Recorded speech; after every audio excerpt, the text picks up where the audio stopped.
left the Simons. Love working with Bookmarc now. We are very happy to use Bookmarc. Well, hi, I'm Chris Goodman. I'm Managing Director of Left Symes Architects here in Sydney. Pants, yellow.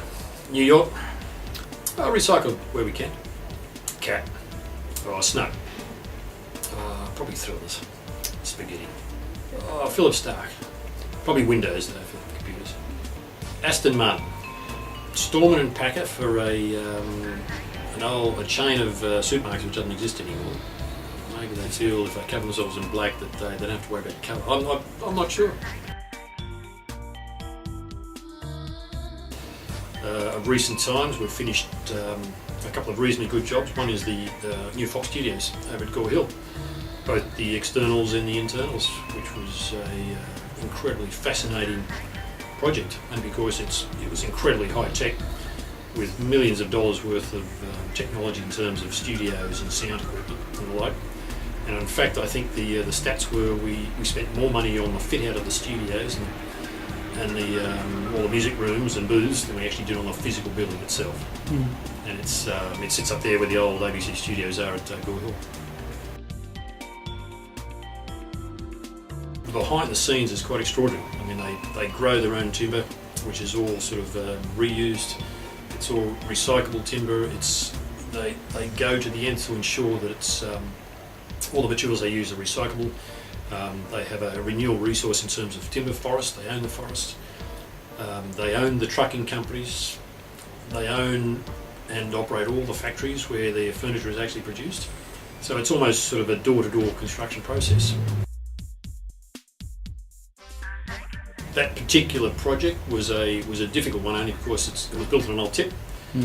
So we had to certainly do reparation on the actual ground itself, remediation. The other interesting thing with Tempe is we couldn't go too far down because of the dodgy soil. We couldn't go too far up because we were literally impinging on the flight path of Sydney Airport. And if you sort of drive through next time and you have a look at the roof, which actually splays away at a weird angle, that's to keep us below the flight path. Whilst it's a very large shed, but we had to make sure the acoustics inside was acceptable, working. They've got a permanent staff of 300 odd who work there every day, and we have to comply with certain rules for acoustics. So the roof itself is probably one of the most stringent sort of acoustically treated roofs in Sydney. You've basically got to go through the whole tick box arrangement and go, yep, we're giving you reused materials, we're using recycled concrete, we're using recycled building materials, steel, brickwork. The reality is that the client's going to pay 25 to 30% more for that reused material. It's just we don't have I don't believe in the market in Sydney, and others will probably cry foul, but we just don't have a big enough market or population base to be able to enable us to buy that material and then enable us to use it in a building program. Blues Point Tower. It's anybody who doesn't know it, drive down the end of North Sydney and down to the water there.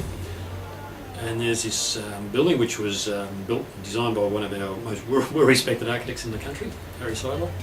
It's just delightful. I mean, there's probably a few more in there, but that one I see it almost every day and shake my head.